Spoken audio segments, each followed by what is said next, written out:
বাংলাদেশ দলের আশেপাশে আফিফ প্রায় ৭ বছর, তবে নিজেকে প্রমাণ করতে পেরেছেন তো? উত্তর আসবে অবশ্যই না। তবে তা সাইডে থাকুক, আজকের আলোচনা শুধুই আফিফের সুযোগ পাওয়ার গল্প দিয়েই শুরু হোক। বাংলাদেশ জাতীয় দলের সাদা বলে জার্সিটা জড়ান 2018 সালের 15 ফেব্রুয়ারি। শ্রীলঙ্কার সাথে প্রথম ম্যাচেই ডাক মারেন তিনি। সুযোগ কাজে লাগিয়েছে আফিফ দুর্বল জিম্বাবুয়ের বিপক্ষে। তবে পরের ম্যাচগুলোতে আফিফের রানগুলো যেন কোনো মোবাইল নাম্বারের ডিজিট। সেই আফিফ যতবারই সুযোগ পেয়েছে, সুযোগ তৈরি করেছে, সবকিছুই নির্ভুল। টানা 7 বছরের অভিজ্ঞতায়ও এখনও খেলতে হয় হাই পারফরম্যান্স টিমের হয়ে। তবে এই কি ছিল বাংলাদেশের হয়ে আফিফের শেষ সুযোগ? অবশ্যই না।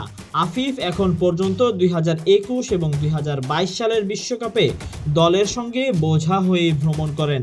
এমনকি 2022 ও 2023 এশিয়া কাপেও দলের সাথেই ছিলেন। এমন ভ্রমণে তার পারফরম্যান্স হতাশ করেছে টিম ম্যানেজমেন্টকে।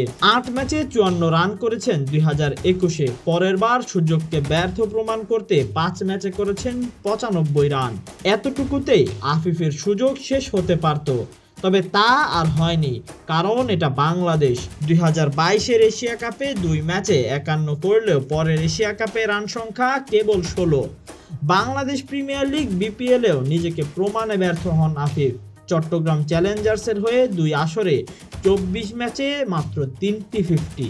ভাবা যায় এতবারের সুযোগ আর নিজের ব্যবহারে অভিজ্ঞতা থাকা সত্ত্বেও হাই পারফরম্যান্স টিমে নিজেকে প্রস্তুত করছেন আফিফ।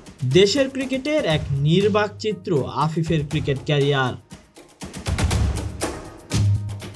Tahsin Ahmed, BD archive.